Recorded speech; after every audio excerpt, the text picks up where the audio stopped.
Before the time when Conan was known as a great warrior who battled the executive douchebags by leaving the Tonight Show so its glorious legacy could be preserved. P.S. You got balls. There was another Conan, played by then relative newcomer Arnold Schwarzenegger.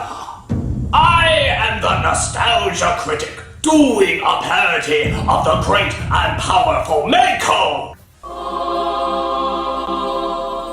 who stars alongside Arnold in these films. It is a time of high adventure, swords and sorcery, and great epic silliness. This is the Conan movies! Large in scale, small on intelligence, the Conan movies were based off of the great stories written by Robert E. Howard. But from what I understand, they have almost nothing to do with these movies, so we will instead look at the films themselves. They are films before one-liners, before great explosions, and before dental work could fix that great big gap in between your teeth. Prepare yourselves for phenomenal goofiness! Okay, I'm not gonna do that impression the whole time, but we are gonna take a look at these movies. And our first film, Conan the Barbarian, starts off, oddly enough, with a Friedrich Nietzsche quote. Well, give him credit. I'm certainly gonna be telling myself that while watching this movie. Between the time when the ocean... Made that joke already. Next! So we start off with Arnold Schwarzenegger as a little child. No, not that child! As his father gives him some helpful advice. No one in this world can you trust. Not men, not women, not beasts. This you can trust. Yeah, how about if your village is attacked by savage killers who outnumber you greatly and are so blood-hungry that even their dogs are dressed up in armor? I bet your trusty sword wouldn't do much there, would it? Maybe you should have considered that strength in numbers strategy. We have a knight who So as Conan's father is killed and the knights play Whack-A-Villager, his smoking hot mother tries to protect him from the evil James Earl Jones.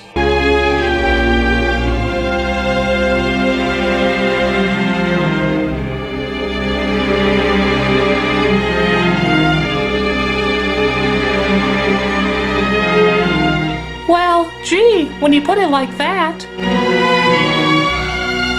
So it looks like he's gonna leave her alone and let her fight another day. Psych! I'm Hitler!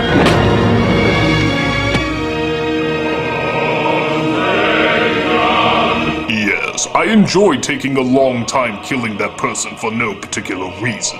I sure hope her son doesn't build up a vengeful rage and dedicate his life to destroying me while also working on his gigantically large pectoral muscles. Knock on wood. So all the children from the village are forced into labor, which is strange because the men and women would obviously be much stronger and more valuable, but what do I know? Maybe they work for less. And where exactly do they take these children? Wheel of Torture! Yes, Conan, you will be spending the rest of your life pushing this wheel! Years and years of torturous mayhem will go by as you'll be asking yourself, why am I pushing this wheel? You will never get an answer to this question, however it does seem that your muscles will spontaneously quadruple in size. All from pushing this relatively pointless but also very lovely wheel! So Conan grows big and strong as he literally spends several decades pushing this damn thing. Do you think he enjoys it by now? I mean, good lord, a lifetime of doing nothing but working out? What does that do to a guy? It's as satisfying to me as coming is. You know, as having sex with a woman and coming. I'm like getting the feeling of coming in the gym, I'm getting the feeling of coming at home, I'm getting the feeling of coming backstage when I pump up, so I'm coming day and night. I mean, it's terrific, right? Good for you! Conan, the comer. You? As the rest of the wheel pushers seem to disappear, somebody finally comes to get him.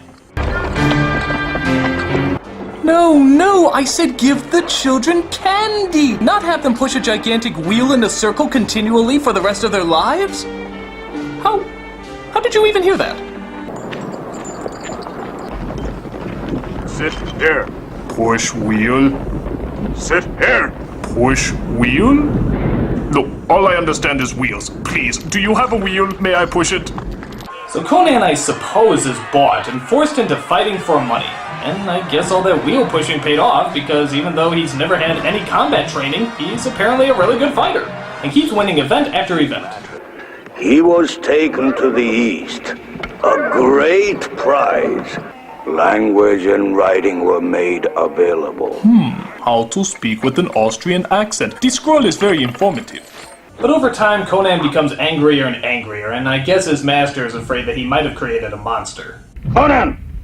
What is best in life? To crush your enemies, see them driven before you, and to hear the lamentation of your women. That is good. That is good. Very good, Conan! You get a gold star! Thank you, sir. May I have a wheel now? You shut up about the wheel! So his master sets him free to wander aimlessly as he comes across some sort of burial site.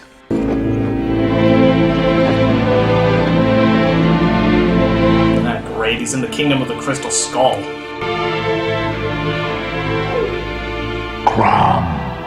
Ah yes, Crumb. Crumb, I suppose, is a warrior god who helped discover the invention of steel, and is also the winner of the God with the Stupidest Name competition.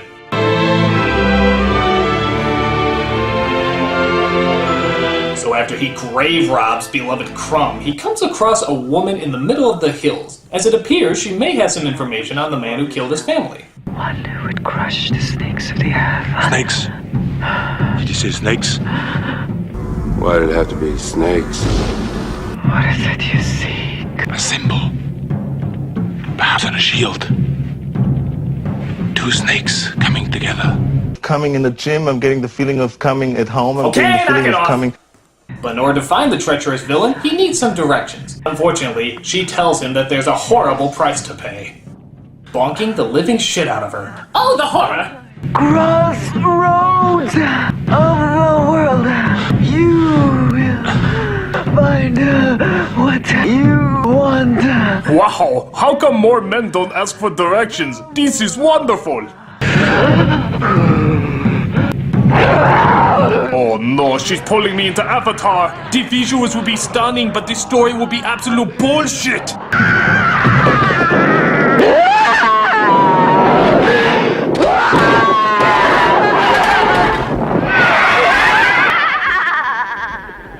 Okay. So after that, he comes across a thief named Subbatai, who says he can help him find James Earl Jones by traveling across the land.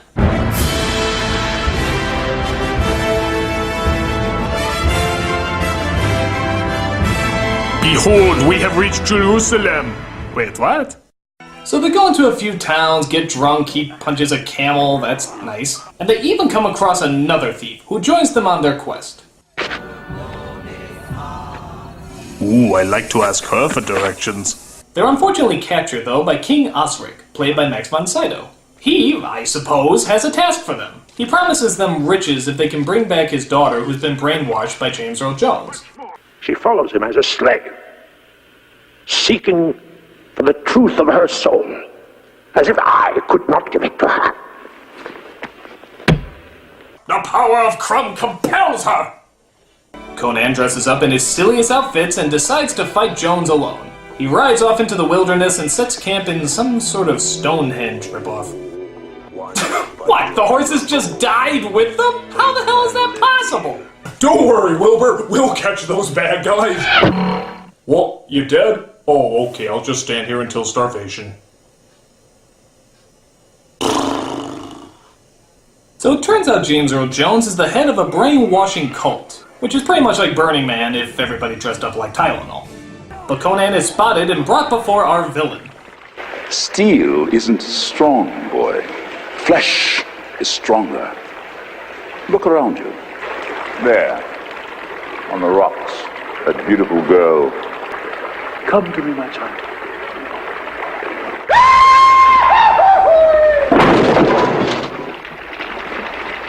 That is power.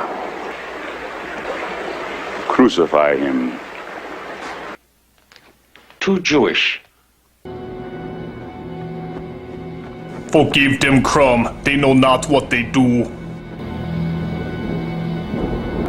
Oh, to make things worse, he's nailed up right next to Eric Idle.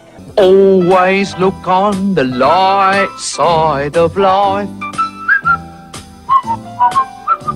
But the other two thieves come to save him as they take him to a wizard who will try to bring him back to life. And wouldn't you know it, he's played by Mako. So he gives him a makeover, as apparently this is supposed to bring him back to life somehow. Alright, what's an 8-letter word for an uncouth person in the Dark Ages? Begins with B. Anybody? Anybody, but begins with B. So Arnold Sudoku seems to work as Conan is brought back to life. But there's still the business of getting the king's daughter back, as they try to break into the castle and get her out. Bye-bye, boys! Have fun storming the castle! They dress up in their commando makeup that still doesn't seem to camouflage anything, as they sneak into the palace where some sort of strange orgy is going on.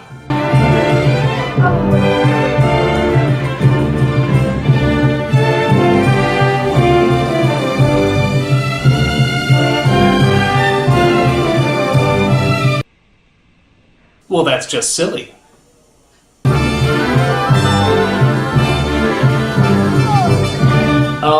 Does he do this often? Is Thursday night just snake night?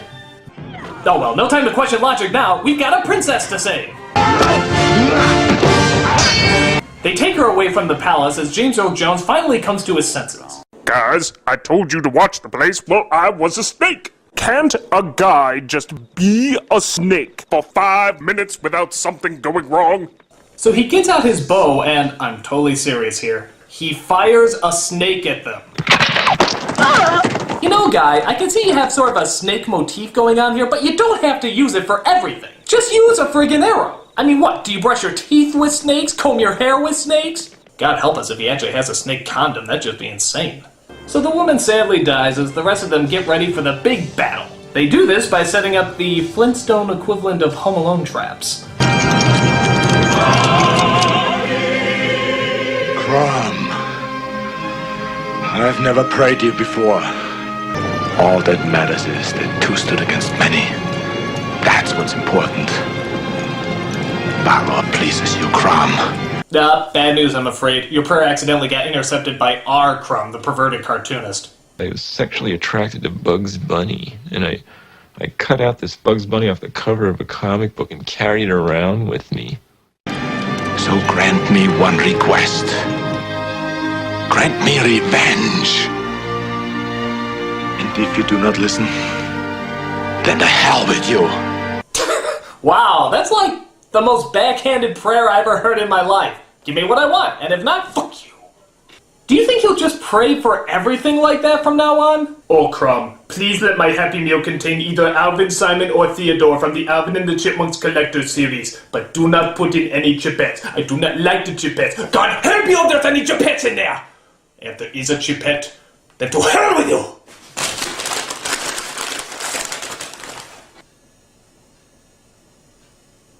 To hell with you! So with his spear magic helmet, he fights off all the bad guys along with his friends.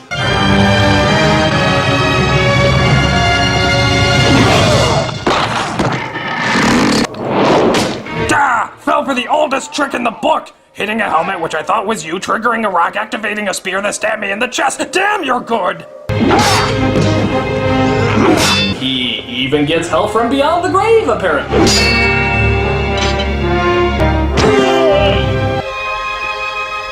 Do you want to live forever?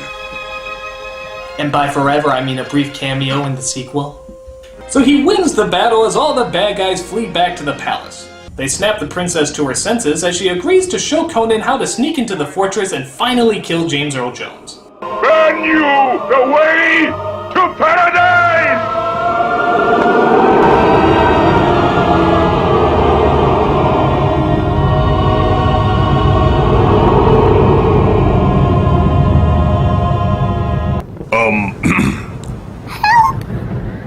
My child, you have come to me, my son, who gave you the will to live. What will your world be without me? my son. Well, gee, when you put it like that, fuck you!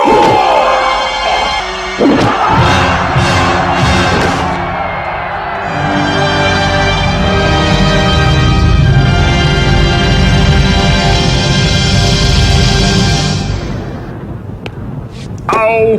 Ow! Ow! Ow! Ow! Ow! Ow! Ow! So I guess this somehow breaks the spell they're all under. I didn't even know they were under a spell, as Conan burns down the palace and builds up some hype for the sequel. In time, he became a king by his own hand. This story shall also be told. Very poorly in Conan the Destroyer!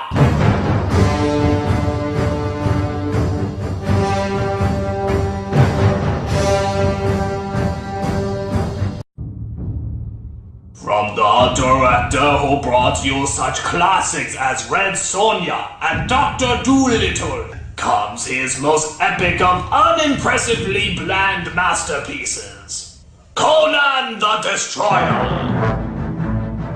It sucks balls! Let's watch it! Between the years when the ocean... Say that! So we start off with Conan, as he's apparently replaced Subotai with a very obnoxious comedy relief. I think we made the merchant angry. But we didn't steal everything he had. They got me because Rob Schneider was off making worse movies. But they're suddenly surrounded by a ton of soldiers who attack him with nets and sticks. I don't think that's gonna work, guys. Please get in our nets. We'll be your friends. Do you know who I am? Queen Taramis. What do you want? I need your help. That's why I sent my men to attack you. I'm just saying hello. You have nothing that I want. Look at the shrine. Show me the desire in your deepest heart.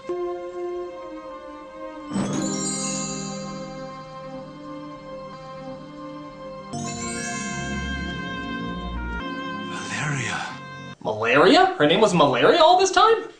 Actually, it's Valeria. And if Conan goes with the queen, she can help bring her back to life. So of course, he agrees. Hail, Conan of Nazareth! Oh, he even comes across another camel, like in the first film. I'm sorry about what happened the last time.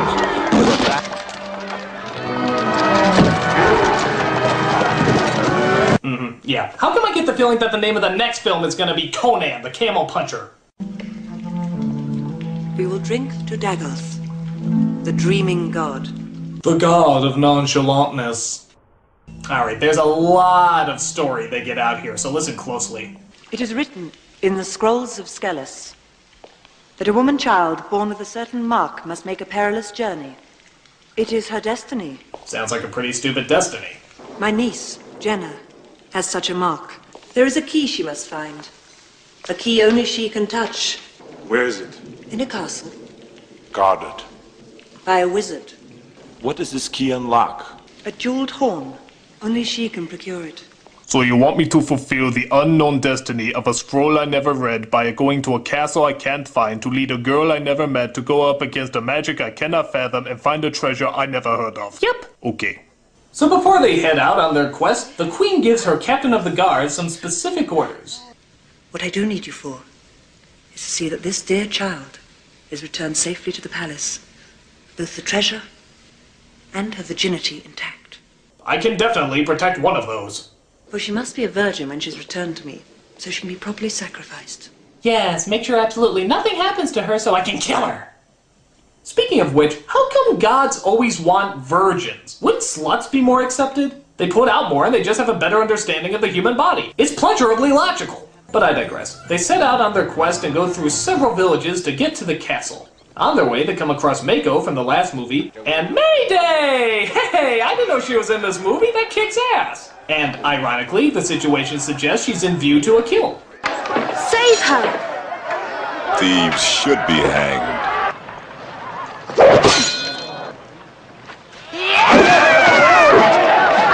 So, how come she has a horsetail on her ass? Is that just the style then? Look at that, Abu! It's not every day you see a horse with two rear ends. So Mayday wants to join them for saving her life. The captain tries to shoo her away, but it doesn't seem to work. These looks arousing. I better join them. I swear that if Conan will let me ride with him, I will give my life for him. We shall see. So she joins their team as they ride to the castle they were looking for. Water is not usually the most stable spot to build a castle. I mean, seriously, who builds their castle in the middle of a swamp? Well, the king said it was daft to build a castle in a swamp, but I built it all the same, just to show them. They sank into the swamp. We then cut to the wizard who owns the castle. Hey, it's the Burger King's mutilated brother, Daniel. So they decide to rest for the night while the evil wizard transforms himself into a hideous beast. Butterfly in the sky, I can go twice as high. Take a look, it's in a book, a reading rainbow. So he captures Jenna and holds her in a room made out of tin foil. The others break into the castle and try to get her back. My god, the fabulous baseball diamond.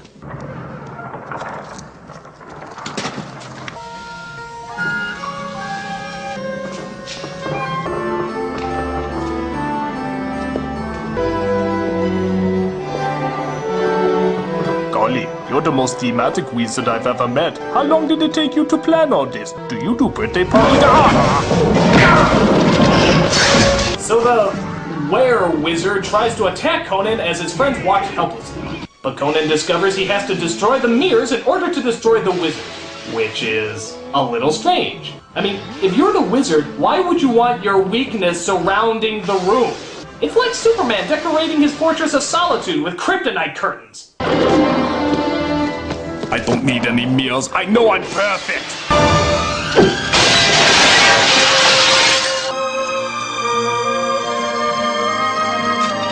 Boy, he's taking that sword through his chest pretty well, isn't he? I mean, I would scream or something, but he keeps all his pain inside, and I respect that. Wait a minute! They could crash through the door the whole time? Why didn't they just do that before? Were they just looking for the doorbell to be polite? So as the journey continues, we find that the niece has quite the attraction to Conan, as she tries to see if she can get some dating tips from Mayday here, because she really looks like a person who's into girly talk. I didn't know women could be warriors. Who said I was a woman? All my tribe are warriors.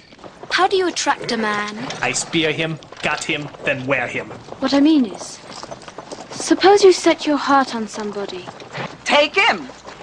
And take him. Like that? I often use my club to bash him on the head and drag him to my cave by his hair, but that's so yesterday, girlfriend. But Jenna finds she needs someone more sophisticated to talk about sex with. In order for a man to really know a woman, and for her to know him, they have to join. Join? He has to take his and grab her by the, there you are. Join. I mean, how do you think flowers grow? The level of sexual insight this guy has is just mind-blowing, isn't it? Hell, I'd love to see this guy on some sort of sex talk show. Yeah, hi. I find I have trouble getting an erection around nighttime.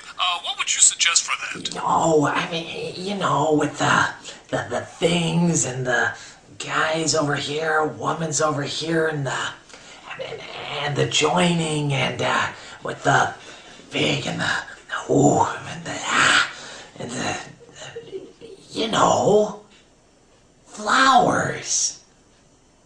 So they find castle number 2 and locate the treasure the queen was talking about. But they're greeted by some unpleasant company on their way out. We are the keepers of the horn. Then you know what will happen if the horn is placed back in the forehead of Daggett. The god will live again. No one is able to control him. Enough talk! Low blow, guy! Conan the crotch stabber! So they fight their way through and hide behind some sort of magic door. The pubic beard here, it turns out, is also a wizard, as he uses his powers to open the door up. Alec! Wait a minute, did his magic just make a dinging sound? Oh man, he must have been the laughingstock at Hogwarts, don't you think? My magic produces light! versus fire! My magic goes...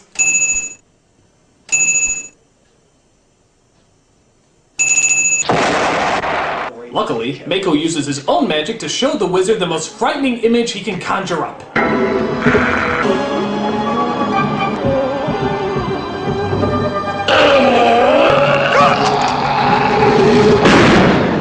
So the captain gives our heroes the slip as he rides off with Jenna.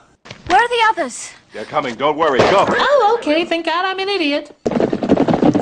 So they arrive at the castle as our heroes are not far behind. Today is your birthday. All of Shadowzar is celebrating. Drink. To death. I mean killing you. I mean life. I mean killing you. But the fearsome five break into the castle where they come across the captain, who plans to stop them from thwarting Jenna's sacrifice.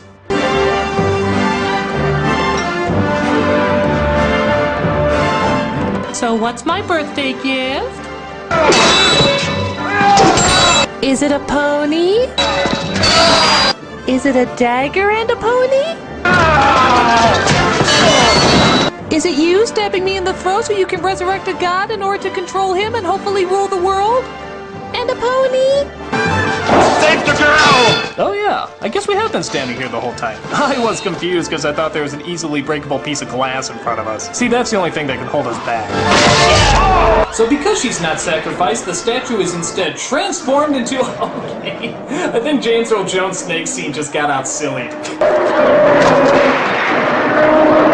It looks like one of those Rankin Bass stop-motion figures if it was shit out by Swamp Thing.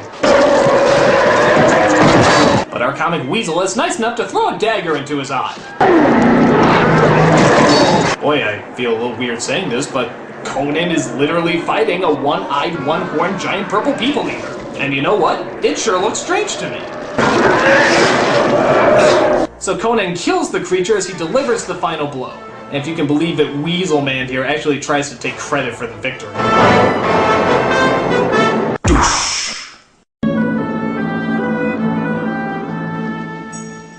Zula, What is that? I need a captain of the guards. I see no reason why a woman wouldn't do as well as a man. You shall be called Punky Brewster, the Brave. Will the world's greatest wizard come forward, please? Not you, I said the world's greatest wizard. Just kidding. One cannot rule without wisdom. Rule Shadowzar with me. I need a royal cherry popper, and you more than qualify. I will have my own kingdom, my own queen. I will own the beautiful land of California. California. So Conan rides off to find his own kingdom, and thus we get an ending pretty much identical to the first one. Till at last, he found his own kingdom, and wore his crown upon a troubled brow.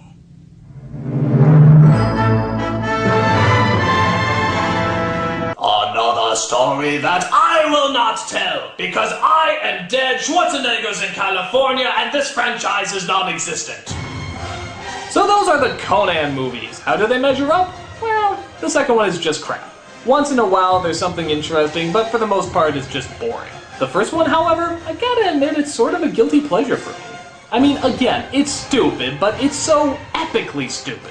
The characters are memorable, the cinematography is great, and the music is some of the best I've ever heard in a movie. It's kind of hard not to enjoy it. Now granted, I've never read the original stories, and from what I hear, the movie doesn't do them any justice. But I still like the first one, for its corniness, for its grand scale, and for its over-the-top execution. Is it bad? Sure, but it's a very enjoyable kind of bad. And if you're an Arnold fan, you'll definitely check it out. But how will Conan match up against the armies of darkness, Satan himself in the end of days? That is another story. I'm betting he wins.